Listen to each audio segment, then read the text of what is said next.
మన వాక్యంలోకి వద్దాం. మరి నేను లాస్ట్ టైం ఒక క్వశ్చన్ అడిగాను మిమ్మల్ని, గుర్తుందా? ఎంతమంది గుర్తుంది? మీరు దీన్ని చదువుకొచ్చి చెప్పండి అని అడిగాను. ఏం క్వశ్చన్ అది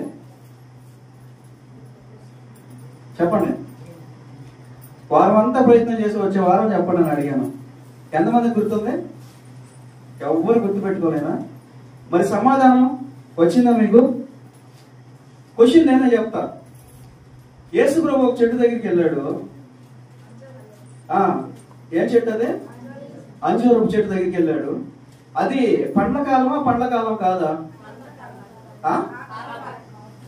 చెప్పండి. పండ్ల కాలం కాదు. పండ్ల కాలం కాకపోయినప్పటికీ కూడా దాని నుంచి అంజూరపు పండ్లు రాలేదని దాన్ని శపించాడు.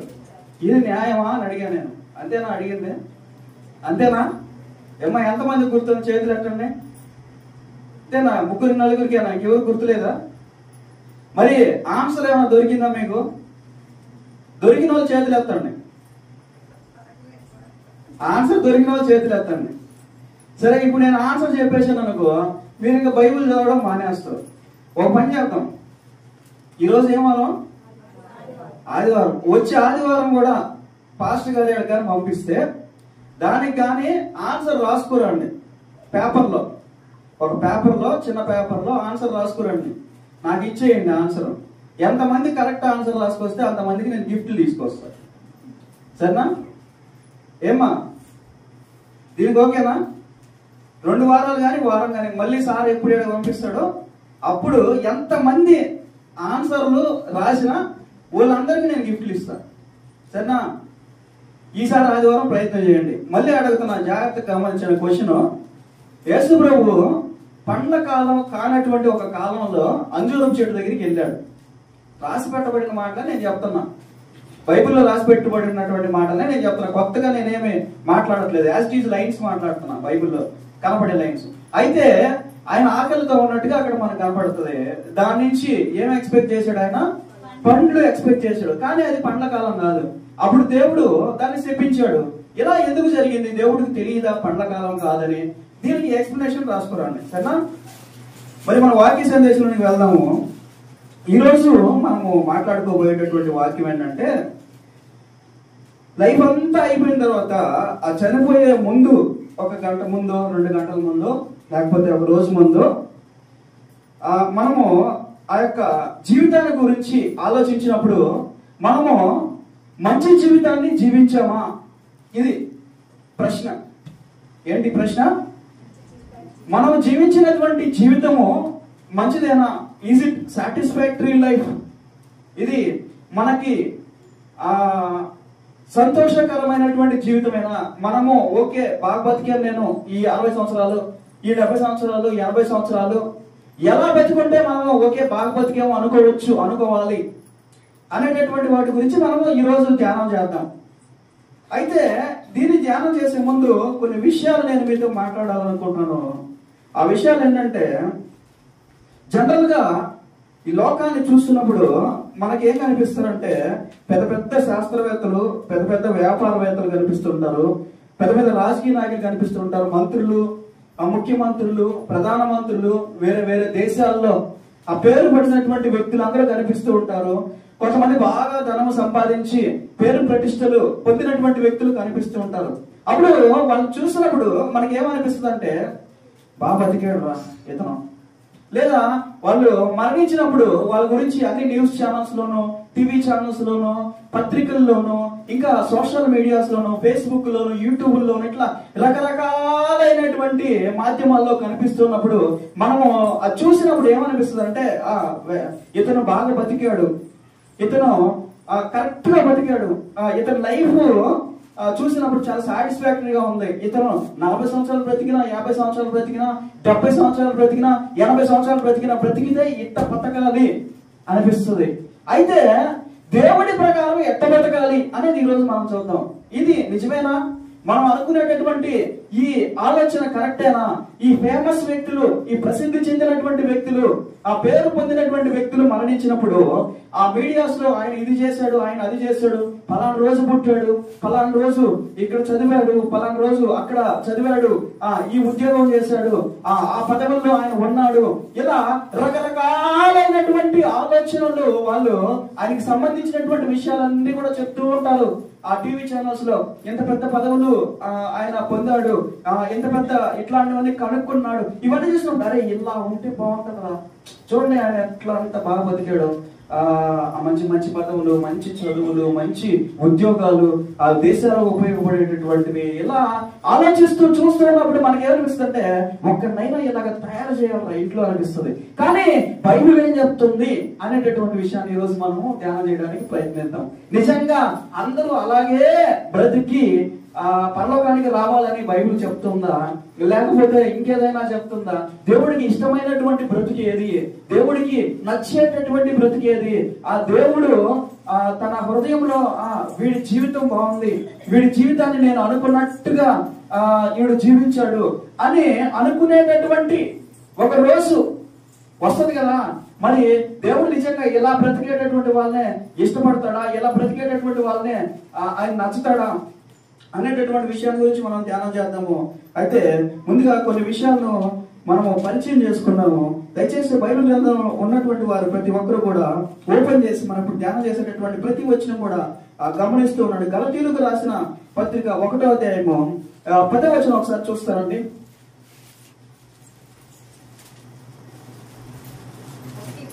1:10 గలతీయులకు రాసిన పత్రిక 1వ అధ్యాయం 10వ వచనం. ఇప్పుడు నేను మనుషుల దయను సంపాదించుకొని చూచుచున్నానా? దేవుని దయను సంపాదించుకొని చూచుచున్నానా? నేను మనుషులను సంతోష పెట్టగోరుచున్నానా? నేను ఇప్పటికీ మనుషులను సంతోష పెట్టిన వాడనైతే క్రీస్తు దాసుడను. చూడండి చూడండి బైబిల్ గ్రంథం ఎలా ఉంటది, ఒరిజినాలిటీ ఎలా ఉంటది. ఒరిజినల్, ఇది ఒరిజినల్ అని దేనిని మనము చెప్పగలము, ఇది కరెక్ట్ అని దేన్ని మనం చెప్పగలం. ఒకటికి ఒకటి కరెక్ట్ అయి ఉండొచ్చు, అదే ఇంకొకటికి తప్పు అనిపిస్తూ ఉంటది. అవునా? ఏదో ఒకటే కరెక్ట్ అయి ఉంటది, రెండు కరెక్ట్ అవ్వవు కదా. రెండు ఒక విషయాన్ని గురించి ఆలోచిస్తున్నప్పుడు ఇప్పుడు దేవుడు ఎవరు అన్నాను అనుకోండి, మా దేవుడు అయినా మీ దేవుడు ఆయన అని చెప్పారు అనుకోండి, అది కరెక్టా? ఎవరో ఒక్కరే కరెక్ట్ అయి ఉంటారు కదా.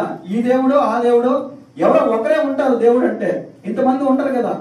అలాగే విషయాలు కూడా, నిజాలు కూడా ఎలా ఉంటాయంటే ఒకటే కరెక్ట్ అయి ఉంటది. ఏది కరెక్ట్, ఏది నిజము అనేది మన హృదయం యాక్సెప్ట్ చేయగలిగేటటువంటిదిగా ఉంటది. మనుషులందరూ ఒక మంచి విధానాన్ని కోరుకుంటూ ఉంటారు. అంటే మంచిగా బతకాలి, ఎవరు ఎవరిని ఇబ్బంది పెట్టకూడదు, ఎవరు ఎవరిని హింసించకూడదు, ఎవరు పక్క వారి మీద ధ్వంసం చేసి దొంగతనాలు చేసి పక్క వారిని ఇబ్బంది పెట్టకూడదు. ఇవన్నీ కూడా మంచి అనేటటువంటి లక్షణాలు. ఇవన్నీ మంచి అనేటటువంటి ఒకరికి ఒక విధంగా కనిపించి మరొకరికి ఇంకొక విధంగా కనిపిస్తుంటాయా? కనిపించవు కదా. మంచి అనేది అందరికీ కూడా మంచిగానే కనిపిస్తూ ఉంటది. కొంతమందికి నీకు అది మంచి, నాకు ఇది మంచి, దొంగతనం చేయకపోవడం నీకు మంచి అయితే చేయడం నాకు మంచి అన్నారు అనుకో, ఎలా ఉంటది? ఏంటో వీడు తేడాగా మాట్లాడుతున్నాడు అనిపిస్తుందా? అనిపిస్తుంది. అలాగే బైబిల్ గ్రంథంలో కూడా కొన్ని విషయాలు రాసి పెట్టబడి ఉన్నాయి. ఈ విషయాలు మనం ఆలోచించినప్పుడు ఫస్ట్ మనకి ఎలా అనిపిస్తుంది అంటే ఇదేదో తేడాగా ఉంది, అందరికి నచ్చేటట్టు కదా బతకడం, పుస్తకాల్లో కూడా ఇదే కదా రాస్తుంది, అందరినీ సంతోష పెట్టి కదా మనం బ్రతకాలి, అందరినీ ఆనంద పెట్టేటట్టు కదా మనం బ్రతకాలి, అందరినీ మెప్పింప చేసేటట్టు కదా మనం బ్రతకాలి, అందరిలో మనము ఈడు పర్వాలేదు మంచోడు, ఈడు పర్వాలేదు, ఆ గొప్ప వ్యక్తి, ఈడు గొప్ప వ్యక్తి అని చెప్పించుకొని అందరి చేత చప్పట్లు కొట్టించుకుంటూ కదా మనం బతకాలి. ఇది కరెక్ట్ కదా అంటే బైబిల్ గ్రంథం దానికి ఒక ఫుల్ స్టాప్ పెట్టింది. ఏమనంటే నువ్వు దేవుడికి నచ్చేటట్టు బతకాలి అంటుంది. ఏమంటుంది బైబిల్ గ్రంథం? మనుషులు సంతోష పెట్టేటటువంటి బ్రతుకు కాదు నువ్వు బ్రతకాల్సింది, దేవుడు సంతోషపడేటటువంటి బ్రతుకు నువ్వు బ్రతకాలి. ఇదేంటిది? మనం ఇప్పుడు దాకా వేరేగా అనుకుంటున్నాం కదా, ఇప్పుడు దాకా మనం వేరేగా ఆలోచిస్తున్నాం కదా, ఇప్పుడు దాకా మనము అందరి దృష్టి ఆకర్షించబడాలి, అందరు మనల్ని చూడాలి, పెద్ద ఉద్యోగం చేయాలి, పెద్ద పెద్ద వ్యాపారాలు చేయాలి, పెద్ద పెద్ద అపార్ట్మెంట్లు కట్టాలి, పెద్ద పెద్ద బిల్డింగ్లు కట్టాలి, అందరికీ మనం ఎలా అనిపించాలి, అయ్యో వాళ్ళంటే చాలా గొప్ప వాళ్ళు అని అనుకునేటట్టు కదా బ్రతకాలి. మరి బైబిల్ ఏం చెప్తుంది? దేవుడిని సంతోష పెడితే చాలు, నువ్వు మనుషుల్ని సంతోష పెట్టాల్సిన అవసరం లేదు, మనుషుల చేత గొప్పవాడని పొగిడించుకోవాల్సినటువంటి అవసరం లేదు, దేవుడు నిన్ను బట్టి సంతోషపడితే చాలు అని చెప్తుందండి బైబిల్. నిజమేనా ఇది? నిజమేనా ఇది? మరికొన్ని వచనాలు మనం చూద్దాం. కొలసీలకు రాసిన పత్రిక 3వ అధ్యాయం 23-24 వచనాలు ఒకసారి చూస్తారండి. కొలసీలకు రాసిన పత్రిక 3వ అధ్యాయం 23-24 వచనాలు. ప్రభువు వలన స్వాస్థ్యమును ప్రతిఫలముగా పొందుదుమని ఎరుగుదుము గనుక మీరేమి చేసినను అది మనుష్యుల నిమిత్తము కాక ప్రభువు నిమిత్తమని మనస్ఫూర్తిగా చేయుడి.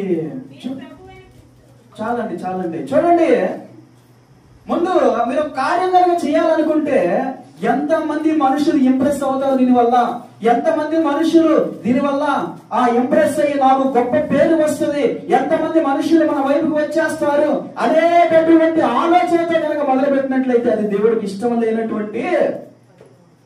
చూడండి ఏమంటున్నాడు బైబిల్ గ్రంథంలో భక్తుడు, నువ్వు చేసేటటువంటి పని అది దేవుడికి ఇష్టమైనటువంటిదా? మొదట నువ్వు వేసుకోవాల్సినటువంటి ప్రశ్న ఏంటి? నువ్వు అడిగేటటువంటి ప్రతి కోరిక, నువ్వు అడిగేటటువంటి ప్రతి ప్రార్థన, నువ్వు అడిగేటటువంటి ప్రతి ఆలోచన, నువ్వు అడిగేటటువంటి ప్రతిదీ కూడా ముందు ఒక ప్రశ్న రావాలి. ఏంటంటే ఇది చేయడం వల్ల, ఇది జరగడం వల్ల దేవుని నామానికి మహిమ, ఇది దేవుడు ఇష్టపడతాడా? ఇప్పుడు నేను చేసేటటువంటి కార్యాన్ని బట్టి దేవుడు సంతోషపడతాడా? ఇప్పుడు నేను మొదలు పెట్టేటటువంటి ఈ కార్యాన్ని బట్టి దేవుడు ఆనందపడతాడా? దేవుని నామానికి మహిమ కలుగుతుందా? దేవుడు దీన్ని బట్టి సంతోషిస్తాడా అని ఒక ప్రశ్న వేసుకొని మొదలు పెట్టినట్లయితే నువ్వు పర్ఫెక్ట్ లైన్ లో ఉన్నట్టు. ఎవరన్నాడు? ఈ ప్రశ్న గనక నీకు గనక వచ్చినట్లయితే నువ్వు పర్ఫెక్ట్ లైన్ లో ఉన్నట్టు. కానీ ఇప్పుడు చేసేటటువంటి ప్రతి కార్యం కూడా ఎలా ఉందంటే, మనుష్యులు సంతోషపడతారా? ఎంతమంది ఓట్లు వేస్తారు ఇప్పుడు చేసేటటువంటి ఈ కార్యం వల్ల, ఇప్పుడు చేసేటటువంటి ఈ పని వల్ల ఎంత ఓట్ బ్యాంకింగ్ మన వైపుకి వచ్చేస్తుంది అనేటటువంటి ఆలోచన ముందు వచ్చి దాన్ని బట్టి చేసేటటువంటి ప్రతి కార్యం కూడా మొదలవుతా ఉంది.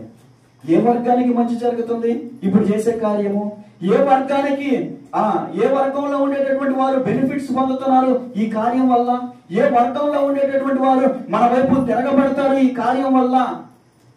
చూడండి, రాజకీయ నాయకులు లాగా ప్రతి ఒక్కరూ కూడా ఆలోచించేటటువంటి పరిస్థితి ఉంది. మనుషుల్ని సంపాదించుకోవడానికి దేవుడు హృదయం నొచ్చుకునేటటువంటి కార్యములు చేసేటటువంటి పరిస్థితి కనబడుతూ ఉంది. మనుషుల్ని సంపాదించుకోవడానికి, మనుషుల్ని పొందుకోవడానికి, మనుషుల్ని మన వైపు లాక్కోవడానికి, మనుషుల ఆలోచన మన వైపుకి త్రిప్పడానికి మనం చేసేటటువంటి కార్యాలు చూడండి. యూట్యూబ్ లో చూస్తున్నట్లయితే కొంతమంది ట్రైన్కి ఎదురు వెళ్తూ వీడియోలు తీస్తూ ఉంటారు. కొంతమంది సముద్రపు అంచుల దగ్గర నిలబడి వీడియోలు తీస్తూ ఉంటారు. కొంతమంది బైకుల్లో రివర్స్ బైక్ రైడింగ్, అలా వెనక వైపు తిరిగి బైక్ ను తోలడం, దాని మీద నిలబడడం, స్టంటింగ్స్ చేస్తా వీడియోలు తీసి యూట్యూబ్ లో పెడతా ఉంటారు. కొంతమంది అతి భయంకరమైనటువంటి ప్రదేశాల్లో నిలబడి ఒక్క సెకండ్ కనుక కొంచెం ఆదమర్చినట్లయితే వాళ్ళ లైఫ్ మొత్తం పోతుంది. కొన్ని వీడియో చూసాను నేను. రైలు పట్టాలు ఉంటాయి కదా, రైలు పట్టాలకి మధ్యలో కొంచెం గ్యాప్ ఉంటది, పట్టాకి మధ్యలో కొంచెం స్థలం ఉంటది. అక్కడ కనుక పడుకున్నట్లయితే రైలు పైన వెళ్ళిపోతుంది. తెలుసా మీకు? ఎన్ని ట్రై చేయకండి, చూసి నేను చెప్తున్నా. నేను రైలు పట్టాల మధ్యలో కొంచెం గ్యాప్ ఉంటది. అక్కడ కనుక సన్నగా ఉండేటటువంటి వ్యక్తులు కనుక అట్లా పడుకుంటే రైలు మొత్తం వెళ్ళిపోయినా కానీ తర్వాత మళ్ళీ లేచారు. ఇట్లాంటి ట్రై చేసి చాలా మంది చనిపోయారు తెలుసా? ఇదంతా ఎవరి కోసం? ఎందుకు చేస్తున్నారా అంటే మనుషులను ఆకర్షించడానికి, మనుషుల యొక్క అటెన్షన్ పొందడానికి, మనుషుల యొక్క ఆ ఇంట్రెస్ట్ వీళ్ళ మీద వైపు పెంచి వీళ్ళు ప్రసిద్ధి చెందడానికి, మంచి యూట్యూబర్ అవ్వడానికి, మంచి వీడియోగ్రాఫర్ అవ్వడానికి, ఎంత ధైర్యం వీడికి అని చెప్పుకోవడానికి. 180 మీద కారు తోలి యాక్సిడెంట్ అయ్యి చనిపోయినటువంటి వ్యక్తుల్ని నేను చూశాను. 200 km/h ఆ వేగంతో కారు తోలి, బైకులు తోలి చనిపోయినటువంటి వ్యక్తుల్ని నేను చూశాను. వీడియో తీసుకుంటూ కారు తోలుతూ, వీడియో తీసుకుంటూ బైకులు తోలుతూ చనిపోయినటువంటి వ్యక్తులు నేను చూశాను. వీళ్ళంతా ఎవరి కోసం చేస్తున్నారంటే మనుషులను ఆకర్షించడానికి. దేవుడు అంటున్నాడు, మనుషుల కోసం కనుక పని మొదలు పెట్టినట్లయితే అది రాంగ్ వేలో తీసుకెళ్ళిపోతుంది. నీ లైఫ్ లో చిట్ట చివరి రోజు నిన్ను సంతోషంగా పైకి పంపించడానికి, నిన్ను సంతోషంగా మరణించడానికి ఉపయోగపడాలని చేసేటటువంటి కార్యక్రమాలన్నీ కూడా అని బైబిల్ ఎన్నో సెలవిస్తుంది. అలాగే మత్తయి సువార్త 6:1 ఒకసారి చూస్తారా? మత్తయి సువార్త 6:1 మనుషులకు కనబడవలెనని వారి ఎదుట మీ నీతి కార్యములు చేయకుండా జాగ్రత్త పడుడి. లేని ఎడల పరలోకమందున్న మీ తండ్రి యొద్ద మీరు ఫలము పొందరు. ఎందుకు చేస్తున్నారు ఈ కార్యాలు? ఎందుకు చేస్తున్నారు ఈ కార్యాలు అంటే గొప్ప కోసం. ఒక 15,000 రూపాయలు డబ్బులు ఇచ్చి ఆ రోడ్డున చిన్న మామిడి పండ్లు అమ్ముకునేటటువంటి ఒక పాపకి 15,000 రూపాయలు డబ్బులు ఇచ్చి దాన్ని వీడియో తీసి 15,000 మందికి చూపిస్తే, లేదా 1,50,000 మందికి చూపిస్తే ఆ 15,000 కంటే ఎక్కువ డబ్బులు వచ్చేస్తాయి. మరి దానివల్ల ఉపయోగం ఏంటి? నిన్ను చూసి ఇంకొక 15,000 మంది, ఇంకొక 10 మంది, ఇంకొక 20 మంది డబ్బులు ఇస్తారని చెప్పి నువ్వు కనుక చేస్తా ఉంటే నీకు ఫలం ఎక్కడి వరకు ఉంటది? ఈ లోకం వరకే ఉంటది. ఏ లోకం వరకే ఉంటది? భూమి మీద మాత్రమే నీవు ఫలం పొందగలవేమో. నువ్వు చేసేటటువంటి కార్యాలను బట్టి నీ తండ్రి నీకు పరలోకమందు కూడా ఫలం ఇవ్వాలని ఆశిస్తున్నాడంట. ఏం ఆశిస్తున్నాడు ఆయన? నీకు పరలోకమందు కూడా ఫలము ఇవ్వవాలనని, శాశ్వతమైనటువంటి ఫలము ఇవ్వవాలనని ఆయన తలస్తూ ఉంటే నువ్వు చేసేటటువంటి కార్యాలు భూమి మీదకి ఆగిపోయేటట్టుగా నువ్వు చేసుకుంటున్నావు అంట. చూడండి, దేవుడు అన్నాడు, నువ్వు ఎవరికైనా కనుక సహాయం చేయకూడదే, నువ్వు ఎవరికైనా కనుక ఫలము సహాయం చేసి ఫలము పొందకూడితే అది నువ్వు కుడి చేతితో వేస్తుంటే ఎడమ చేతికి కూడా తెలియకుండా సహాయం చేయి. అప్పుడు నీ పరలోకం అందున్నటువంటి తండ్రి ఆశ్చర్యపోతాడు. అరే, ఈ హృదయము ఎంత ఎంత మంచి మనుషుల మెప్పుగోరు హృదయాన్ని విడిచిపెట్టి పరలోకమందున్నటువంటి దేవుడే ఆశ్చర్యపడేటట్లుగా, పరలోకమందున్నటువంటి దేవుడే చూసి నీ కార్యములను బట్టి సంతోషపడేటట్టుగా, నీకు ఫలమును ఏర్పాటు చేసేటట్టుగా నీ జీవితం కనుక ఉంటే చివరి వరకు, అప్పుడు ఎవరైతే ఫేమస్ అనుకున్నావో, ఎవరైతే ఈ లోకంలో వీళ్ళు చాలా పెద్ద వాళ్ళు, వీళ్ళు చాలా గొప్ప వాళ్ళు, వీళ్ళు చేసేటటువంటిది చాలా పెద్ద కార్యమని ఆశ్చర్యపోతున్నావో చూసి, వాళ్ళ వెనకాల జనాలు చూసి ఆశ్చర్యపోతున్నావు, వాళ్ళ ముందు నిలబడినటువంటి జనాలు చూసి ఆశ్చర్యపోతున్నావు, వాళ్ళ వెనకాల వచ్చేటటువంటి సెక్యూరిటీని చూసి ఆశ్చర్యపోతున్నావు, వీళ్ళందరికంటే కూడా గొప్ప ఫలాన్ని రాబోయేటటువంటి రాజ్యంలో దేవుడు నీకు అందించడానికి సిద్ధంగా ఉన్నాడని బైబిల్లో సెలవిస్తూ ఉంది. చూడండి, ఇంకా కొన్ని వచనాలు. మొదటి దశలోనిలకు రాసిన పత్రిక 2వ అధ్యాయం 4వ వచనం ఏం చెప్తున్నా ఒకసారి చూస్తారా? సువార్తను మాకు అప్పగించుటకు యోగ్యులమని దేవుని వలన ఎంచబడిన వారమై మనుషులను సంతోషపెట్టు వారము కాక మన హృదయములను పరీక్షించు దేవుణ్ణి సంతోషపెట్టు వారమై. చూడండి, పాస్టర్లకు కూడా చిన్న చిన్న చిన్న చిన్న యవనస్తులు దేనికి ఆకర్షించబడతారంటే మందిరాల్లోకి రావడానికి. దేనికి ఆకర్షించబడతారంటే సేవ వైపు. చిన్న చిన్న యవనస్తులు, ఒక 18 నుంచి 25 సంవత్సరాల మధ్య ఉండేటటువంటి యవనస్తులు యూట్యూబ్ లో ఉండేటటువంటి పాస్టర్ల యొక్క టెస్టిమోనీస్ విని, అరే ఈ పాస్టర్కి సువార్త మొదలు పెట్టేటప్పుడు, ఆ చర్చి పరిచయం మొదలు పెట్టేటప్పుడు బ్యాంక్ అకౌంట్స్ ఉన్నా అంట. ఈ పాస్టర్కి ఆ యొక్క చిన్న సేవ మొదలు పెట్టేటప్పుడు 5 మంది కూడా వచ్చేవాళ్ళు కాదంట, 10 మంది కూడా వచ్చేవాళ్ళు కాదంట, ఆ మందిరంలో 30 మంది కూడా ఉండేవాళ్ళు కాదంట. ఇప్పుడు చూస్తే 1,50,000 మంది పెద్ద మీటింగ్ లో వచ్చి నిలబడినారంట. నేను కూడా మొదలు పెడితే ఇంత గొప్ప కార్యాన్ని నేను ఎందుకు చేయకూడదు? ఇప్పుడు ఈ టార్గెట్ దేవుడా లేకపోతే జనాలా? ఈ టార్గెట్ ఏంటి? ఈ టార్గెట్ జనాలా దేవుడా? ఈ టార్గెట్ చెప్పండి, జనాలా దేవుడా? దేవుడు కాదు ఈ టార్గెట్. ఈ టార్గెట్ జనాలు. ఈ టార్గెట్ అంటే 1,50,000 మంది జనాలు వీడి ముందు నిలబడి వీడు చెప్పేటటువంటి వాక్యాన్ని వినాలి. ఇది వీడి టార్గెట్. దీనికోసం ఆకర్షించబడుతున్నారు జనాలు.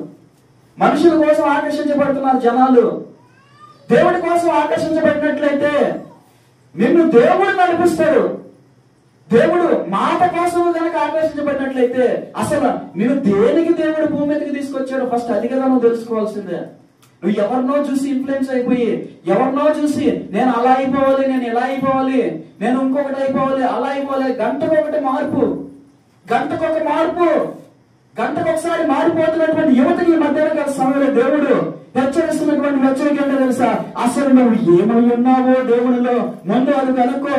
అసలు నీ ప్రణాళిక, నీ పట్ల దేవుడి ప్రణాళిక ఏమై ఉన్నదో ఆ స్వరాన్ని వినడానికి ప్రయత్నించు.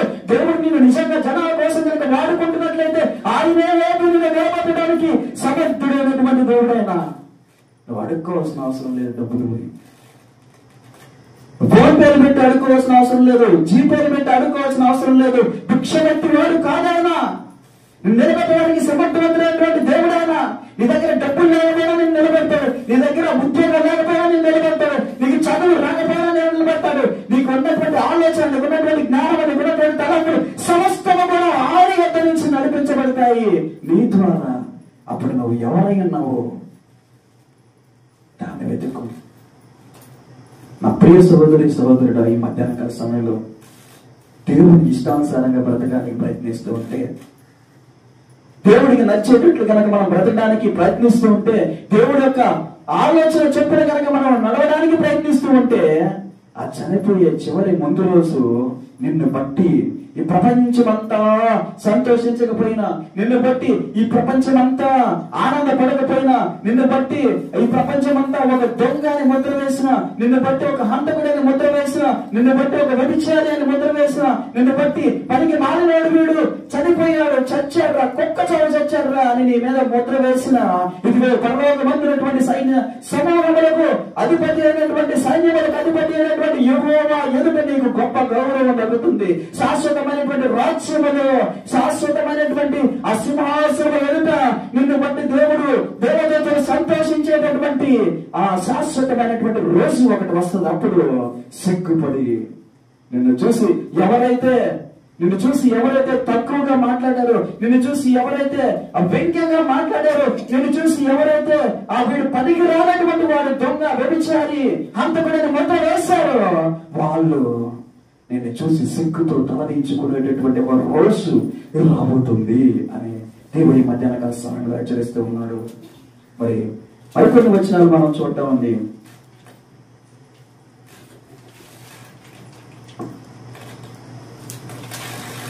ప్రసంగి గ్రంథం 12వ అధ్యాయం 13వ వచనం ఒకసారి చూస్తారండి.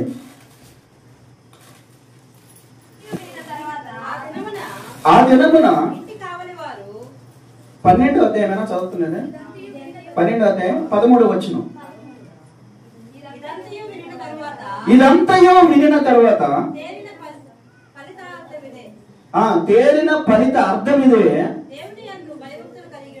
దేవుని యందు భయభక్తులు కలిగి ఉండుడి, ఆయన కట్టడలను అనుసరించి నడుచుచూ ఉండవలను.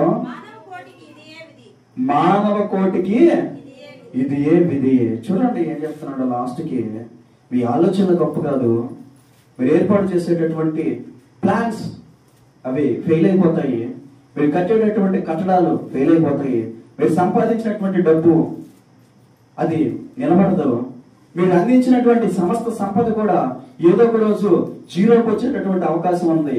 అయితే ఎప్పటికీ శాశ్వతంగా నిలబడి ఉండేటటువంటిది ఒకటే ఉంది, అది దేవుని కట్టడలను అనుసరించడమే, అనుసరించి నడుచుకోవడమే, దేవుని అందరి భయాన్ని కలిగి ఉండడమే. భయం ఏం చేస్తుందంటే, చూడండి, దేవుని అందరి భయం ఏం చేస్తుందంటే మనల్ని జ్ఞానవంతులుగా చేస్తుంది. దేవుని అందరి భయం మనల్ని ఏం చేస్తుందంటే జ్ఞానవంతులుగా చేస్తుంది. 2 రోజుల క్రితము ఒక చిన్న దర్శనం చూపించాడు దేవుడు. ఏంటంటే ఒక యంగ్ ఫిమేల్, ఒక 20 to 25 years ఉండేటటువంటి ఒక లేడీ చనిపోతుంది అని చెప్పేసి చెప్పాడు.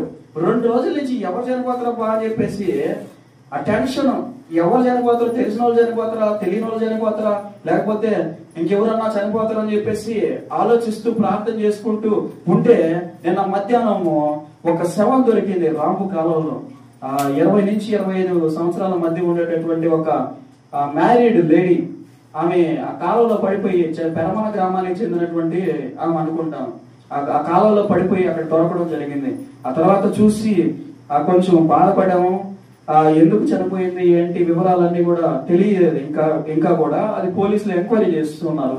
మరి దీన్ని ఎందుకు చెప్తున్నాం అంటే, దేవుని అందరి భయం ఏం చేస్తుందంటే మనుషుల్ని బ్రతికిస్తుంది. ఇప్పుడు అమ్మాయికి సువార్త సక్రమంగా తెలుసునుంటే, ఆత్మహత్య కనుక చేసుకొని చనిపోయి ఉంటే, ఆ అమ్మాయి కనుక దేవుడు అంటే తెలుసుంటే ఇది జరిగి ఉండకపోయి ఉండేది. ఎందుకంటే ఆత్మహత్య చేసుకుంటే ఏడికి పోతారో తీర్పులోకి వెళ్తారు, నరకానికి వెళ్లే ప్రమాదం ఉంది, దేవుడు శిక్షించేటటువంటి ప్రమాదం ఉంది. ఎందుకంటే ఆమెకి ఇచ్చినటువంటి ఆ లైఫ్ ఎవరిదే? ఆమె కాదు, దేవుడిది. దేవుడి ఇచ్చినటువంటి జీవితాన్ని ఈమె నిర్ణయం తీసుకొని దాన్ని ముగింపులకు తీసుకొస్తుంది. కాబట్టి దేవుడికి విరుద్ధమైనటువంటి కార్యాలు ఇవి. జాగ్రత్తగా గమనించాలి. స్త్రీలు చాలా మంది ఉన్నారు ఇక్కడ. మనం ఎప్పుడైనా ఒక కార్యం చేయాలంటే ఇది నిజంగా దేవుడికి ఇష్టమైనటువంటి కార్యమా, లేకపోతే దేవుడికి వ్యతిరేకమైనటువంటి కార్యమా, చిన్న చిన్న ఆలోచనలు, చిన్న చిన్న తగాదాలు, చిన్న చిన్న గొడవలు, ఆ క్షణిక ఆవేశంలో ఫ్యాన్లకు ఊరేసుకోవడం, మందు తాగేయడము, సూపర్ వాసనాలు తాగేయడం, ఇట్లా రకరకాలైనటువంటి వ్యక్తులు నేను చూశాను. వాళ్ళ చివరికి బ్రతకాలనేటటువంటి ఒక ఆలోచన. కొద్ది రోజులు సూసైడ్ చేసుకున్న తర్వాత, సూసైడ్ చేసుకునే ముందేమో చనిపోవాలి అనేటటువంటి ఒక విధమైనటువంటి తెగింపు ఉంటది. కానీ చనిపోతే ఓకే, చనిపోకుండా గనక వాళ్ళు గనక మధ్యలో కనుక బ్రతికారంటే వాళ్ళ పరిస్థితి ఎలా ఉంటదంటే అతి భయంకరంగా ఉంటది. నేను చూసాను, వాళ్ళ దగ్గర నుంచి చూసా. ఈ వీడియో రికార్డ్ చేయడానికి కూడా కారణం అదే. ఎందుకంటే ఇలా మధ్యలో ఆగిపోయినటువంటి వాళ్ళు వాక్యాన్ని వినలేనటువంటి, అంటే వాళ్ళు వెళ్ళి చర్చికి వెళ్ళి అక్కడ చెప్పేటటువంటి మాటలు వాళ్ళు వినలేరు. మరణ పడకల్లో అట్లా పడుకోపోయి ఉంటారు. నెలల కాలాలు, వారాలు, రోజుల పాటు వాళ్ళు అలా ఉండిపోతారు. వాళ్ళ దగ్గరికి వెళ్ళి నిజంగా నువ్వు చేసినటువంటి కార్యము ఏంటో తెలుసా, నువ్వు చనిపోయిన తర్వాత ఎక్కడికి వెళ్తావో తెలుసా అంటే ఆన్సర్ లేదండి. ఆన్సర్ లేదు వాళ్ళ దగ్గర. చనిపోవాలనుకున్న బాగానే ఉంది, చనిపోయిన నెక్స్ట్ సెకండ్ పరిస్థితి ఏంటి? నీ ప్రాణము శరీరాన్ని విడిచిన నెక్స్ట్ సెకండ్ పరిస్థితి ఏంటి? నీకు ఏం కనపడుతుందో తెలుసా? నీకు ఎవరు కనపడతారో తెలుసా? నువ్వు ఏ ప్రాంతానికి వెళ్తావో తెలుసా అని ప్రశ్నించినప్పుడు వాళ్ళ దగ్గర ఆన్సర్ లేదు. ఈ ఆన్సర్ దేవుడు నాకు ఇచ్చాడు. నాకు నా లైఫ్ లో దేవుడు నాతో మాట్లాడినటువంటి, నాకు చూపించినటువంటి దర్శనాలను అయితేనేమి, నాకు చూపించినటువంటి ఆ ప్రత్యక్షతలు అయితేనేమి మొత్తం వాళ్ళకి వివరించిన తర్వాత వాళ్ళకి బ్రతకాలి అనేటటువంటి ఒక ఆలోచన కలుగుతుందండి. బ్రతకాలి అనేటటువంటి ఒక ఆలోచన. వాళ్ళని బ్రతకాలి అంటే వాళ్ళకి వాక్యం కావాలి. బ్రతకాలంటే వాళ్ళకి ఆ మాటలు దేవుడి యొక్క శక్తి ద్వారా వచ్చేటటువంటి ఆ దేవుని యొక్క మాటల ద్వారా వచ్చేటటువంటి శక్తి బలం కావాలి. ఎక్కడి నుంచి వస్తుంది? నడవలేనటువంటి పరిస్థితి ఎక్కడి నుంచి వస్తుంది? గుడికి వెళ్ళలేనటువంటి పరిస్థితి ఎక్కడి నుంచి వస్తుంది? ఎవరు చెప్పడానికి వాళ్ళ దగ్గరికి రానటువంటి పరిస్థితి, భయంకరమైనటువంటి వాసన, భయంకరమైనటువంటి ఆ యొక్క పరిస్థితిలో ఉన్నటువంటి వాళ్ళు అక్కడికి ఎవరిని రానివ్వకుండా వేరు చేసేసి ఆ కుటుంబాన్ని కూడా బయటికి నెట్టేసి చేస్తారండి, ఏదో ప్రయత్నం చేస్తున్నాము, బ్రతకడానికి గ్యారెంటీ లేదు, వస్తే వచ్చాను లేకపోతే తీసుకెళ్ళిపోండి ఇంటికి అని వాళ్ళందరినీ కూడా బయటికి తోసేస్తే వెంటిలేటర్ల మధ్య, ఆక్సిజన్ మధ్య ఆ చావు బ్రతుకుల్లో ఆ హింస అనుభవిస్తున్నటువంటి వారికి దేవుని వాక్యం ఎక్కడి నుంచి వస్తుందయ్యా? ఎక్కడి నుంచి వస్తుందంటే ఈ వీడియో ద్వారా రావాలి అని నేను ఈ వీడియోని రికార్డ్ చేస్తా ఉన్నాను. ఎక్కడి నుంచి వస్తుందంటే ఈ వీడియో ద్వారా రావాలి అని నేను ఈ వీడియోని రికార్డ్ చేస్తా ఉన్నాను. వాళ్ళకి వినిపించి సపరేట్ గా ఉన్నటువంటి ఆ రూమ్ లో దేవుని యొక్క మాటలు వినిపించి వాళ్ళ బ్రతుకు ఏంటి, ఆ చివరి రోజు వాళ్ళు ఏదాన్ని చెక్ చేసుకోవాలి, ఇప్పుడు వరకు బ్రతికినటువంటి రోజుల్లో ఎలా ఉన్నామో, ఎలా బ్రతికామో అనేటటువంటి ఒక ప్రశ్న వేసుకొని మిగతా జీవితాన్ని ఎలా జీవించాలనే ఒక దృఢమైనటువంటి సంకల్పాన్ని వాళ్ళు ఏర్పాటు చేసుకోవడానికి నేను ఈ కార్యక్రమాన్ని చేస్తూ ఉన్నాను. ఏదో యూట్యూబ్ లో పెట్టి ఫేమస్ అయిపోదాం అని కాదు, కానీ ఏదో ఆ చర్చిల్లో పాస్టర్లకి పనిచేసి మీకంటే నేను బాగా వాక్యం చెప్తున్నానని వాళ్ళకి పెట్టి గ్రూపుల్లో పెట్టి షేర్ చేయడానికి కాదు నేను ఇది రికార్డ్ చేస్తా ఉన్నది. చాలా మంది అడిగారు, మీరు వాక్యాలు ఇంతకు ముందు రికార్డ్ చేశారు కదా, ఎక్కడున్న ఈ వాక్యాలు అంటే ఇవన్నీ అందరికీ పంచడానికి కాదు రికార్డ్ చేసుకునేది, నేను నా ఫ్యూచర్ తరాలకు చూపించడానికి. నేను చనిపోయిన తర్వాత నా తరతరాల వాళ్ళు, నా బిడ్డలు, వాళ్ళ బిడ్డలు ఒక వ్యక్తి ఉన్నాడు, ఆ వ్యక్తి ఏదో మాట్లాడుతున్నాడు, ఆ వ్యక్తి మాటల్లో ఏదో రహస్యం దాచిపెట్టబడి ఉంది అని వాళ్ళు విని మారడానికి ఈ వీడియోస్ అన్ని కూడా నేను రికార్డ్ చేస్తూ ఉన్నాను. దేవుడికి సంబంధించినటువంటి ఈ విషయాలన్నీ కూడా దాచిపెట్టి తర్వాత తరాల వారికి అందించడానికి ప్రయత్నం చేస్తున్నాను. ఇలా ఒంటరిగా మిగిలిపోయినటువంటి వాళ్ళ దగ్గరికి దేవుడిని తీసుకెళ్లి పరిచయం చేయడానికి ఈ వీడియోస్ రికార్డ్ చేస్తున్నాను. అలాగే ఐసీయూలో మిగిలిపోయి అనాథలుగా సవాలుగా మారిపోయినటువంటి వారికి ఈ వాక్యాన్ని వినిపించి వాళ్ళ మనసుని మార్చి వాళ్ళ ద్వారా ఒక గొప్ప ఉద్యమం రగిల్చడానికి నేను ప్రయత్నం చేస్తున్నానండి. అయితే దీనిలో కొన్ని ఇబ్బందులు కూడా ఉంటాయి. మనం వెళ్ళి ప్రార్థన చేసినప్పుడు వాళ్ళ దగ్గర ఉన్నటువంటి దురాత్మ శక్తులు మన మీద అటాక్ చేయడానికి ప్రయత్నం చేస్తాయి. వాళ్ళకి వెళ్ళి ప్రార్థన చేసినప్పుడు వాళ్ళని వెంబడిస్తూ వాళ్ళని మరణానికి దగ్గర చేయడానికి ప్రయత్నిస్తున్నటువంటి దురాత్మ శక్తులు కూడా మన మీద అటాక్ చేయడానికి ప్రయత్నిస్తాయి. కాబట్టి మనం ఎప్పుడు కూడా ఎలా ఉండాలంటే వెలుగుతూ ఉండాలి. గట్టిగా స్తోత్రం చేద్దాం. హల్లెలూయా. మనం ఎప్పుడు ఎలా ఉండాలి? వెలుగుతూనే ఉండాలి. మనం ఎప్పుడు ఎలా ఉండాలి? వెలిగించబడుతూనే ఉండాలి. ఒక అగ్ని ఆరనటువంటి అగ్ని మనలో ఎప్పుడు కూడా నివసిస్తూ ఉండాలి. మనకి ఇబ్బందులు వచ్చినప్పటికీ, బాధలు వచ్చినప్పటికీ, వ్యాధులు వచ్చినప్పటికీ, మనకి అస్వస్థత వచ్చినప్పటికీ, మనం లేనటువంటి పరిస్థితి వచ్చినప్పటికీ, నీరసం వచ్చినప్పటికీ, డీహైడ్రేషన్ వచ్చినప్పటికీ, ఏది వచ్చినప్పటికీ దేవుని యొక్క శక్తి మనలో నింపబడుతూ ఉండాలి. దేవుని యొక్క బలం మనలో నింపబడుతూ ఉండాలి. గట్టిగా సువార్తను ప్రకటించేటటువంటి ఆ తత్వం మనలో ఉండాలి. ఇది అందరికీ కూడా తెలియాల్సిన అవసరమో లేదు. అందుకే నేను ఇప్పుడు వరకు చెప్పలేదు. ఇప్పుడు ఎందుకు చెప్తున్నానంటే చాలా మంది అడుగుతా ఉన్నారు, ఎందుకు వీడియోస్ రికార్డ్ చేస్తున్నారు, ఎవరిని చూపించడానికి రికార్డ్ చేస్తున్నారు, ఫేమస్ అయిపోతామని రికార్డ్ చేస్తున్నారు కాదు, కొంతమందిని బ్రతికించడానికి రికార్డ్ చేస్తున్నానని చెప్పడానికి ఈరోజు నేను ఈ వీడియో ముఖంగా తెలియజేస్తున్నాను అందరికీ కూడా. మరి మనం చివరిగా సమయం అయిపోతా ఉంది కాబట్టి ఒక 10 నిమిషాలు ఉంది. ఎందుకు మనము దేవుడి మాట ప్రకారంగా నివసించాలి అనేటటువంటి దాని గురించి నేను ఒక 6 వచనాలు మాట్లాడి ముగించేస్తానంటే మీకు కొంతమంది పేర్లు వినిపిస్తాను. ఎవరైనా కనుక వీళ్ళల్లో తెలిసినటువంటి వారు, వీళ్ళు మాకు తెలుసు అంటే చేతులు పైకి ఎత్తండి. నేను కొన్ని పేర్లు చదవడానికి ప్రయత్నం చేస్తాను. ఇప్పుడు బైబిల్లో వీళ్ళు మాకు తెలుసు, వీళ్ళ పేర్లు మాకు తెలుసు అన్నటువంటి వాళ్ళు చేతులు ఎత్తండి. షిప్రా మరియు పువ్వా, వీళ్ళిద్దరు ఎవరికైనా తెలుసా బైబిల్ గ్రంథంలో? షిప్రా మరియు పువ్వా ఎవరు ఇల్లు తెలుసా మీకు? తెలియదు. నామాను భార్య సేవకురాలు, ఈ గురించి బైబిల్ గ్రంథంలో ఉంది. ఎవరికైనా తెలుసా? నామాన్ తెలుసా మీకు?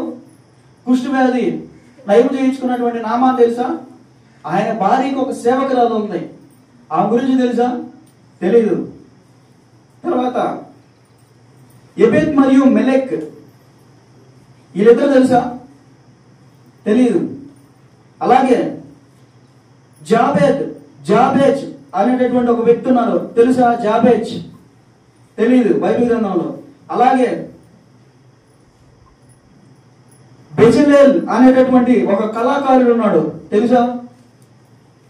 ఏం పేరు? బెజలేల్. ఇతను కళాకారుడు. ఒదేడ్ అనేటటువంటి ఒక వ్యక్తి ఉన్నాడు బైబిల్ గ్రంథంలో, తెలుసా మీకు? తెలీదు. ఎలియాజర్ అనేటటువంటి ఒక వ్యక్తి ఉన్నాడు, తెలుసా? ఎలియాజర్ తెలుసు. అట్లాగే ఒనేసిమస్ అనేటటువంటి ఒక వ్యక్తి ఉన్నాడు. వీళ్ళందరూ బైబిల్ గ్రంథంలో ఉండేటటువంటి వ్యక్తులు, బయట కాదు. ఒనేసిమస్. అట్లాగే ఆక్సా అనేటటువంటి వ్యక్తి ఉన్నాడు, తెలుసా? అలాగే శ్యామ్ అనేటటువంటి ఒక వ్యక్తి ఉన్నాడు. వీళ్ళందరి గురించి నేను ఇప్పుడు ఎందుకు వీళ్ళ పేర్లు చదువుతున్నానంటే, వీళ్ళందరూ దావీదు అంత ఫేమస్ కాదు, అవునా? దావీదు అందరికీ తెలుసా? తెలీదా? తెలుసు. వీళ్ళందరూ దావీదు అంత ఫేమస్ కాదు. వీళ్ళందరూ పౌలు భక్తుడు, తెలుసు కదా అందరికి. పౌలు అంత ఫేమస్ కాదు. వీళ్ళందరూ ఇంకా ఆ పాత నిబంధనలో ఉన్నటువంటి సౌలు అంత ఫేమస్ కాదు. ఇంకా యోబు అంత ఫేమస్ కాదు వీళ్ళు. ఇంకా దావీదు కుమారుడు అయినటువంటి సొలొమోను అంత ఫేమస్ కాదు వీళ్ళు. యోహాను అంత ఫేమస్ కాదు. వీళ్ళందరూ షడ్రక్, మెషక్, అబేద్నెగో, దానియేలు, వీళ్ళంత ఫేమస్ కాదు. అబ్రహాం అంత ఫేమస్ కాదు వీళ్ళు. ఇస్సాకు అంత ఫేమస్ కాదు వీళ్ళు. కానీ వీళ్ళు చనిపోయే ముందు రోజు దేవుడు ఏమన్నాడో తెలుసా? మీ జీవితము నాకు బాగా నచ్చింది. ఏమన్నాడా? మీ జీవితము నాకు నచ్చింది. నేను ఎలా అయితే ఎక్స్పెక్ట్ చేశానో, భూమి మీదకి పంపే ముందు నేను మీ యొద్ద నుంచి ఏదైతే కోరుకున్నానో దాన్ని మీరు చేసి చనిపోయారు. ఏమన్నాడా? దాన్ని మీరు సాధించి చనిపోయారు అన్నాడు. మరి ఇదే కదా మానవులకు కావాల్సిందే. మనుషుల మెప్పు ఇక్కడ వరకే ఉంటది. భూమి ఉన్నంత వరకు ఉంటది అంటే డౌటే.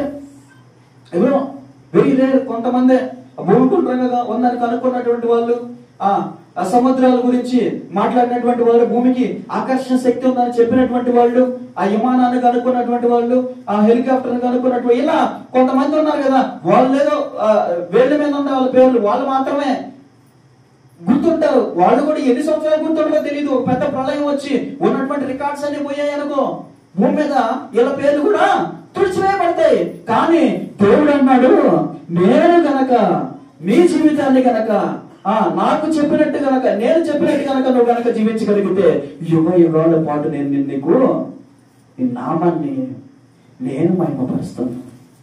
నీ నామాన్ని నేను ఏ రాజ్యంలో? అశాశ్వతమైనటువంటి ఈ రాజ్యంలో కాదు. ఏదో ప్రళయాలు, భూకంపాలు వస్తే కొట్టుకుపోయేటటువంటి ఈ రాజ్యంలో కాదు. ఏదో చిన్న చిన్న విపత్తులు వస్తే ఆ రికార్డ్స్ అన్ని కూడా మళ్ళీ కింద మీద అయిపోయేటటువంటి ఈ రాజ్యంలో కాదు. ఎలాంటి ప్రళయాలు వచ్చినా, ఎలాంటి భూకంపాలు వచ్చినా, ఎలాంటి విపత్తులు వచ్చినా, ఎలాంటి అసాంఘికమైనటువంటి చర్యలు జరిగినా కూడా నిలబడి ఉండేటటువంటి అశాశ్వతమైనటువంటి రాజ్యంలో, జీవ గ్రంథంలో మెరిసేటటువంటి అక్షరాలతో నీ పేరు నేను రాసి ఉంచుతాను. గట్టిగా చెప్పండి హల్లెలూయా. మరి ఇది కదా మనకు కావాల్సింది. ఈ రాజ్యంలో బాధపడుతూ ఉన్నారేమో, దేనికి పనికి రాకుండా పుట్టాను, ఏం సాధించలేకపోయాను, ఎవరికి తెలియకుండానే చచ్చిపోతూ ఉన్నాను, నా జీవితం వల్ల ఎవరికి ఉపయోగం లేదేమో అని ఆలోచిస్తున్నారేమో నా ప్రియ సహోదరుడా, దేవుడు అంటున్నాడు, నేను నీ గురించి ఆలోచిస్తున్నాను.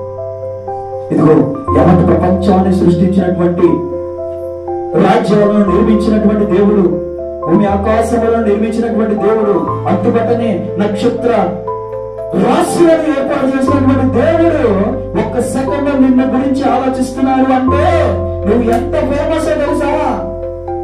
నువ్వు ఎంత ఫేమస్ అయ్యో తెలుసా? ఇదిగో రాజ్యాన్ని, పరలోకాన్ని, ఇదిగో భూమి ఆకాశంలో, ఇదిగో పాతాళములను సర్వమును సృష్టించినటువంటి దేవుడు నీ ఎంతకు వచ్చి నీ చెవులో నీతో మాట్లాడుతూ ఉన్నాడంటే నువ్వు ఎంత ఫేమస్ అయ్యో తెలుసా? ఈ ప్రపంచంలో ఇలాంటి వాళ్ళు ఎంతమంది ఉంటారండి? నువ్వు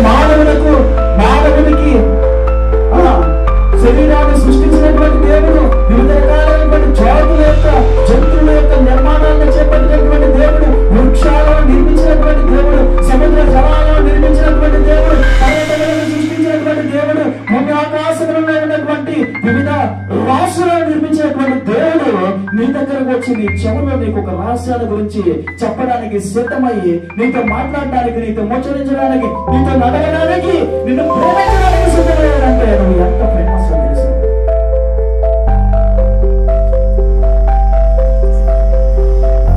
జనాల కోసం పరిగెడుతున్నటువంటి యువతికి మధ్యాహ్న కాల సమయంలోనే దేవుడు తెలియజేస్తున్నటువంటి సందేశం అంటే తెలుసా, నువ్వు ఎవరినో చూసి అలా అయిపోవాలనుకోవడం కాదు, నిన్నుగానే పైకి ఎత్తబోతున్నాను. నువ్వు కనుక నా మాట వినడం ప్రారంభించినట్లయితే ఎవరినో చూసి నేను ఎలా అయిపోవాలని నువ్వు ఆలోచించడం కాదు, కానీ ఇదిగో నీలో ఉన్నటువంటి ఈ గొప్ప లక్షణాన్ని బట్టి నేను నిలబెట్టబోతున్నాను మధ్యాహ్న కాల సమయంలో అంటూ ఉన్నాడు. ప్రార్థన చేద్దామా కలిసి? ఆయన ఆలోచన చొప్పున జరిగించడానికి ప్రార్థన చేద్దామా కలిసి? ఆయన నిర్ణయాన్ని గౌరవించడానికి ప్రార్థన చేద్దామా కలిసి? ఆయన బాటలో నడవడానికి ప్రభువా నేను ఏమై ఉన్నాను, ప్రభువా నన్ను ఎందుకు పంపించాను ఈ భూమికి, ప్రభువా దేవుని ద్వారా ఇదిగో నడిచినటువంటి ఈ శరీరాన్ని నిన్ను మరణపరచడానికి నేను ఏం చేయాలయ్యా? నా సమయం అంటుంది. కాలం వచ్చినట్లయితే ప్రార్థన చేయండి. మధ్యాహ్న కాల సమయంలో నా ప్రియ సహోదరుడా, దేవుడు సిద్ధంగా ఉన్నాడు. ఎప్పుడు ఎల్లప్పుడూ 24 గంటలు మన ప్రార్థన మొదలు పెడితే వినడానికి, ఆయన ఆత్మ ద్వారా మనకి సమాధానం ఇవ్వడానికి ఆయన సిద్ధంగా ఉన్నాడు. ప్రభువా స్తోత్రం అయ్యా. ఇదిగో లోకాన్ని చూస్తున్నాయ్యా, ఇదే నిజమని నమ్మచ్చు ఉన్నాం ప్రభా. దీని వైపే పరిగెడుతూ ఉన్నామయ్యా. ఇదిగో మా కళ్ళు మమ్మల్ని మోసం చేస్తున్నాయా, మా తలంపులు మమ్మల్ని మోసం చేస్తున్నాయి ప్రభా, మా ఆలోచనలు మమ్మల్ని మోసం చేస్తున్నాయ్యా. ఇదిగో నీ నెరవేర్పు మా ద్వారా జరగకుండా ప్రభా అనేక మార్గాల్లో మమ్మల్ని లాగుచూ ఉన్నాయి ప్రభా.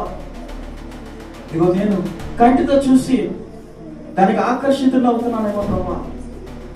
ఇదిగో నేను చూస్తున్నటువంటి దాన్ని పొందాలని ఆకర్షితులు అవుతున్నానేమో ప్రభా. ఈ మధ్యాహ్న కాల సమయంలో నీతో నిబంధన చేస్తున్నానయ్యా.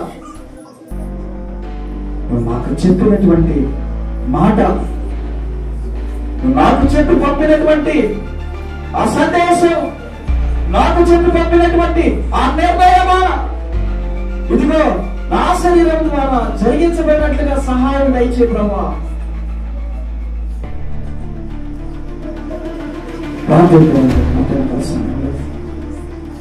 దేవుని అడగదు ప్రభా, చాలా టైం వేస్ట్ అయిపోయింది, చాలా సమయం వృధా అయిపోయింది ప్రభా. ఎప్పుడు నీ దగ్గరికి వచ్చి మాట్లాడాల్సిందా, నువ్వు ఎప్పుడో నీ దగ్గరికి వచ్చి అడగాల్సింది ప్రభా. ఇదిగో తక్కువ సమయం ఉందయా, నువ్వు చాలా సమయం వృధా అయిపోయిందయా. నువ్వు అనేక కార్యాలు నా సమయాన్ని వృధా చేశాను ప్రభా. అసలు నువ్వు నన్ను ఎందుకు పంపించాలి మధ్యాహ్న కాల సమయంలో?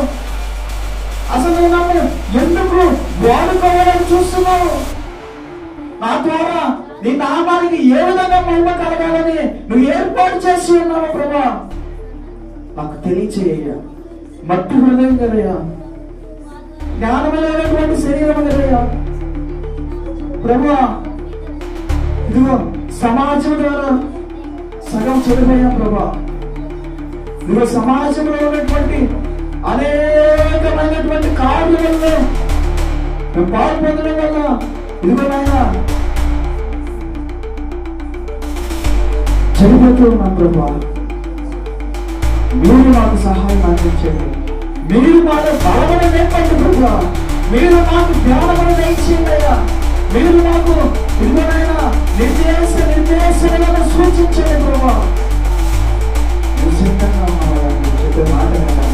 మేము సిద్ధంగా ఉన్నామయ్యా, మీరు చెప్పేటటువంటి కార్యములు జరిగించడానికి మేము సిద్ధంగా ఉన్నాం ప్రభా. మధ్యాహ్న కాల సమయంలో మా మిగతా జీవితాన్ని కాపాడుకోవడానికి ప్రభా మీకోసం అర్పించడానికి సిద్ధంగా ఉన్నామయ్యా. మీరు చెప్పినట్టు జీవించడానికి సిద్ధంగా ఉన్నామయ్యా. ఇదిగో మా మరణానికి ముందు ఇదిగో సంతోషంగా ప్రభా, ఇదిగో మీరు చెప్పినటువంటి కార్యములు నెరవేర్చి బయలుదేరడానికి సిద్ధంగా ఉన్నాం ప్రభా. మహాపురుష పరిశుద్ధుడు సర్వోన్నతుడైన దేవా మీకు కొందనాలు స్తోత్రం. ఇదిగో నాయన ఎంతవరకు మీరు మాట్లాడినందుకు మీకు వందనములు స్తోత్రం అయ్యా. ఇదిగో మా కళ్ళు తెరిపించినందుకు మీకు వందనములు స్తోత్రం. ఇదిగో మా ఆలోచనలను నాయన పరిశుద్ధపరిచినందుకు మీకు వందనములు స్తోత్రం నా దేవా. మా జ్ఞానమును నాయన ఇదిగో నాయన మరొకసారి రేపినందుకు మీకు వందనములు స్తోత్రం నా దేవా. ఇదిగో నాయన ప్రతి ఒక్కరి హృదయంలో ఉండేటటువంటి నాయన ఇదిగో నాయన ప్రతి ఒక్కరి హృదయంలో ఉండేటటువంటి కోరికలను బట్టి ప్రభావ మీరు మాట్లాడినందుకు మీకు వందనములు స్తోత్రం. మా జీవితాన్ని మేము కాపాడుకున్నట్టుకు, మా జీవితాన్ని మేము నిలబెట్టుకున్నట్టుకు నాయన, మా జీవితం బట్టి మేము సంతోషించుటకు, మా జీవితం బట్టి దేవుని ప్రకారముగా మేము జీవిస్తూ ఉన్నాము, దేవుడిని సంతోష పెడుతూ మేము జీవిస్తూ ఉన్నామని నాయన మేము తలంచుకుని ఆనందపడుతున్నాము నాయన. సంతృప్తికరమైనటువంటి నిద్ర, సంతృప్తికరమైనటువంటి భోజనము, సంతృప్తికరమైనటువంటి ఆలోచనలు నాయన ఇదిగో నిజమైనటువంటి సంతృప్తిని, నిజమైనటువంటి సమాధానము, నిజమైనటువంటి నాయన ఆనందమును పొందుకుంటున్న సహాయం ప్రార్థిస్తున్నాను. ఇదిగో కూడి వచ్చినటువంటి బిడ్డలను బట్టి ప్రార్థిస్తున్నానయ్యా. ఇదిగో నాయన వారు చేసేటటువంటి ప్రార్థన ప్రభావ మీరు వింటున్నారయ్యా. వారు చేసేటటువంటి ప్రతి విధమైనటువంటి గొప్ప పనులు ఎక్కడ చేరుతుందని నాయన విశ్వాసంతో అడుగుచున్నాను దేవా. అయ్యా మందిరాన్ని బట్టి ప్రార్థిస్తున్నాం. ఇదిగో చిన్న పిల్లలను బట్టి ప్రార్థిస్తున్నాం, యవ్వనస్తులను బట్టి ప్రార్థిస్తున్నామయ్యా. కష్టాల్లో నిండిపోయి ప్రభు మానసిక ఒత్తిడిలో ఉన్నటువంటి ప్రతి బిడ్డలను బట్టి ప్రార్థిస్తున్నామయ్యా. సమాధానపరచమని ప్రార్థిస్తున్నామయ్యా, లేఖమని ప్రార్థిస్తున్నామయ్యా. ఇదిగో నాయన మీ సంతోషమును వారి జీవితంలో నాయన నింపమని ప్రార్థిస్తున్నాం నా దేవా. ఇదిగో నాయన మీకోసం పాటుపడుతున్నటువంటి నాయన ఇదిగో నాయన సేవకులను బట్టి ప్రార్థిస్తున్నాను దేవా. అనేక సంఘాలను నిలబెట్టడానికి ప్రభు నిరంతరం శ్రమిస్తున్నటువంటి మీ సేవకులను బట్టి ప్రార్థిస్తున్నామయ్యా. మీ సేవకుల కుటుంబాన్ని బట్టి ప్రార్థిస్తున్నాం నా దేవా. అధిక శక్తితో, అధిక బలముతో, ఆలోచనలతో నింపండి, మంచి ఆరోగ్యమును దయచేయమని ప్రార్థిస్తున్నామయ్యా. ఇదిగో నాయన ఈ సంస్థలో పనిచేస్తున్నటువంటి ప్రతి బిడ్డను బట్టి ప్రార్థిస్తున్నామయ్యా. సంఘ పెద్దలను బట్టి ప్రార్థిస్తున్నామయ్యా. ఇదిగో నాయన కష్టపడుతూ ప్రభు చెమటను నాయన భూమి మీద వేస్తున్నాయన ఇదిగో నాయన బ్రతకడానికి ఇష్టపడుతున్నటువంటి ప్రతి బిడ్డను బట్టి ఈ మధ్యాహ్న కాల సమయంలో మీ యొద్దకు వెన్నపొగలాగా నాయన తీసుకువస్తున్నాం నా దేవా. వారికి నాయన వారు పడినటువంటి కష్టానికి ప్రతిఫలము దయచేయండి, నిలబెట్టుకున్నట్టు ప్రతిఫలము దయచేయండి ప్రభు. మంచి ఆరోగ్యముతో నాయన పని చేసుకున్నట్టు ప్రతిఫలము దయచేయమని ప్రార్థిస్తూ నజరేయుడైనటువంటి యేసు పరిశుద్ధ నామమున అడిగి వేడుకుంటున్నాం నా ప్రియ పరలోకపు తండ్రి. ఆమేన్. పరలోకమందున్న మా తండ్రి, నీ నామం పరిశుద్ధపరచబడును గాక, మీ రాజ్యం వచ్చును గాక, మీ చిత్తం పరలోకమందు ఎలాగో అలాగే భూమి నందున నెరవేరును గాక. మాకు కావలసిన ఆత్మీయ ఆహారం మాకు దయచేయండి. మా అన్నస్తులు మేము క్షమించిన ప్రకారం మాకు మీరు క్షమించండి. మమ్మల్ని శోధనలోకి తాకిన కీడు నుండి తప్పించండి. ఎందుకంటే రాజ్యము, బలము, మహిమ, శక్తి సర్వం నిరంతరం మీరైన. ఆమేన్. మన తండ్రి అయిన దేవుని నుండి ఆయన కుమారుడైన యేసుక్రీస్తు వారి కృప, పరిశుద్ధాత్మ కూడి వచ్చినటువంటి ప్రతి బిడ్డకు, వారి కుటుంబములకు, సార్వత్రిక సంఘానికి రాగడ పర్యంతం వరకు తోడై సదాకాలం వేచిగాక. ఆమేన్. హల్లెలూయా, హల్లెలూయా, హల్లెలూయా.